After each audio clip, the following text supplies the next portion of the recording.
in. Okay. Thank you. How's it going? Good. Show us your dressing room. I would love to. My name is Jill Christine Wiley. I play Maria in the Global Tour of the Sound of Music, and welcome to my dressing room. We got some couches for friends who want to come visit and hang out. I have some fun opening night shoes for later tonight. This is my opening night dress to the press event. Very fun. Just a little balloon number. We got another dress for later just in case. Gotta have all the press dresses. So yeah. Oh, and then this is our monitor so we can see the show. So there's very few times when I'm backstage, but then this controls the volume so we're able to hear everything, what's going on, any announcements during the show, all that exciting stuff. And all of our Von Trapp children and their real life families are on stage doing some press as well today. So it's a very exciting day here. But that's our set, that's the Von Trapp Villa. This is my dressing room station. This is where I come in and get ready each day. I typically get to the theater about an hour or so before. I really like being in the space, you know, the calm before the storm when it's pretty quiet, so that I am ready to go, and then I can visit with the cast, I can check in with the kids, all that good stuff, and just kind of have some fully present moments versus just, you know, frantically getting ready and on stage. So let's see, I have a lot of pictures here of my loved ones, my family and friends, some of my best friends, my niece, my nephew, and of course my dog, who is currently staying with my family in the United States. That's Lily. Yeah, and then, you know, this is my niece and my nephew, and I think this is something that wherever I travel on any shows, this is something that allows me just to be really grounded, reminding me of home, loved ones, and feeling connected to them while we are very far away. So that's always nice. A few kind of like trinkets that I love. I have a few crystals here that I love to travel with. Each and every one of them have been gifted to me along the way by loved ones, so they are very near and dear to my heart. And they all have various meanings and help me stay super grounded and fully present, full voice, all that good stuff. We love the positive energy in here. So I should prepare one for you for Singapore style. Sure. I think crystals are the best gifts to give. I would love to get the recommendations on any good crystal shops here too. So they're so beautiful, right? Yep. So let's see. This was also a card that was given to me by one of my dear friends, and it says, "Where I create, there I am true." And actually, this is not the real Maria Rayner, but you can see Maria Rayner and then the additional last name. But she found this card at a card shop and thought, I thought that was so iconic and perfect. And it just so happens Maria and Rayner, or the full character name that I have, is who wrote this quote. So I just bring this along to my dressing room station because it just has that special connection for me. Yep.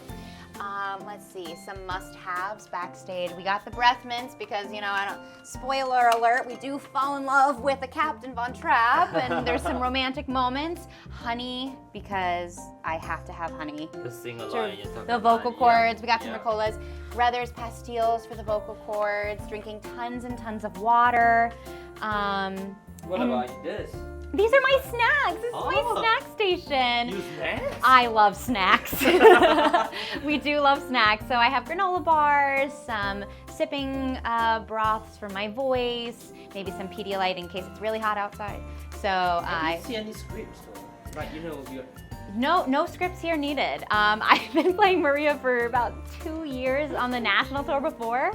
So coming back, I did have my script during rehearsals just in case, but it's kind of amazing how your memory just kicks in and it's just like, oh, it's still in my back pocket. Okay, so we're very fortunate enough to still got it up there. And there are times though on stage where I'm like, you must stay fully present, Jill, because you don't want to flub up a line or say something wrong. So, but yeah, no scripts needed, I guess. We have lots of brush-up rehearsals. They keep us accountable, and they let us know, hey, I think you might have flubbed this line a little bit, or make sure you're singing the phrase like this. So we have a great creative team that keeps us in tip-top shape the whole time. So it's really great. You know, some actors and actresses, they actually can't get rid of some of the songs before they go to bed. Do you have that as well? You know, every now and then, but one of my pre-show kind of routines is I will listen to music. Some days I need something to pump me up, or some days it's more calm, cool, collected music. Sometimes it's meditation music, but I always try to listen to a different show album outside of Sound of Music or outside of Rodgers and Hammerstein in general. Currently I'm listening to Funny Girl, the revival on Broadway, because they just released their new cast album. And I have some friends in the show, so it's been nice to hear their voices. So yeah. Okay, but okay, so 30 minutes before you go onto the stage, what do you normally do? Do you like what do you do to warm up the voice or Yeah. are there anything? Well, usually at half hour, I'm pretty much ready because I like to be ready. I usually go into my bathroom. I'm putting in my pin curls because I wear a blonde wig in the show. So when I come out of the stage door, people don't recognize me. Spoiler alert, I have a short red hair, bob look. But I'm typically warming up. Sometimes I'll do some stretching. I have a lot of floor space here to do some Pilates or stretching and just warming up my body physically, because in addition to a vocal warm up, I also want to physically warm up my body. I really don't stop. I have about, I'm not sure how, I think there's about like 8 to 10 minutes of off stage time in total for Maria. It's a lot of on stage time for me. So because I'm so physically active throughout the show, I want to make sure that physically, emotionally, and vocally, I am good to go. So just really taking in this space and taking that time to be ready for that is really important to me. But I do a couple check-ins. I'll sing my high note at the end of Do, Re, Mi. I'll sing some harmonies that I sing with the Mother Abbess. I'll sing through Sound of Music and just really vocalize, but not too much. I just like to do the right amount of a warm-up because I feel like the show is a lot of singing and a lot of music, and it's just nice to just warm up throughout the show. So it's always my favorite thing to do.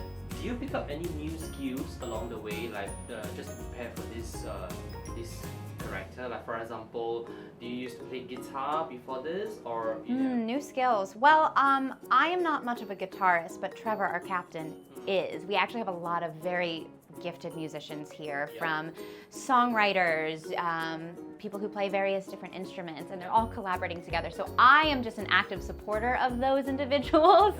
They are all extremely talented. But for me, I mean, I really like to read before shows and just kind of be in that calm space. Every once in a while, I do a lot of bullet journaling, and I like to just journal and be crafty in other ways and kind of have other art-related outlets.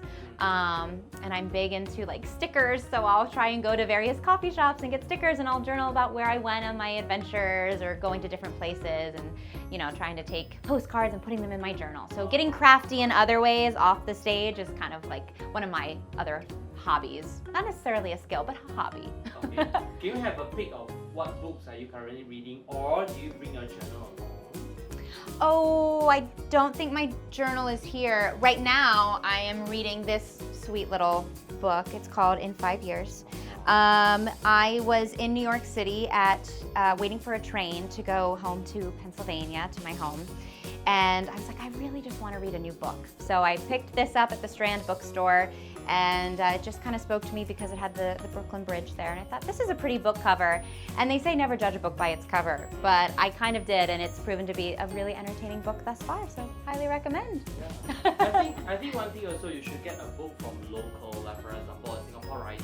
I would love that. Every country that you visit, you get one book from there. I love that idea, and if you have any recommendations, I would love them. So I owe you 2 things, 1 crystal and 1 book.